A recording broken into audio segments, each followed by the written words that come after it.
তাদের সবশেষ তথ্যগুলো কি রয়েছে, কি পর্যায়ে রয়েছে। এবং সেখানে আপনি জানেন যে উত্তরা স্কুল অ্যান্ড কলেজ কিন্তু একই সাথে অবস্থিত, এবং আমরা সামাজিক যোগাযোগ মাধ্যমে যে ছবি বা ভিডিওগুলো দেখছিলাম যে একেবারে কলেজের মধ্যেই কিন্তু সেই যে প্রশিক্ষণ বিমানটি সেটি ভূপাতিত হচ্ছে। ফলে সেক্ষেত্রে একটি আশঙ্কা থেকেই যায় যে বহু মানুষ আসলে সেখানে হতাহত হওয়ার সম্ভাবনা রয়েছে।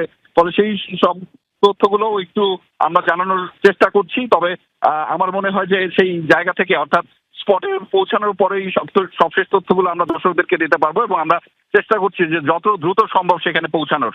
না, খুবই স্বাভাবিক। আসলে স্পটে না পৌঁছে তো সঠিক খবরটি জানানো সম্ভব নয়। ইতোমধ্যে সামাজিক যোগাযোগ মাধ্যমে যে ছবিগুলো আমরা পেয়েছি, যে ভিডিওগুলো পেয়েছি, আমরা দর্শকদের দেখিয়েছি, এবং সেখানে দেখলাম যে এই প্রশিক্ষণ বিমানটি বিধ্বস্ত হওয়ার পরে আগুনও ধরে যায়। আপনি স্পটে পৌঁছেই জানাবেন রেজা, আপনার মাধ্যমে দর্শকদের আপডেটটুকু জানাবো। আমাদের আরেকজন সহকর্মী তানভীর সিদ্দিক টিপু আমাদের জন্য অপেক্ষা করছেন। রেজাকে বিদায় জানাচ্ছি।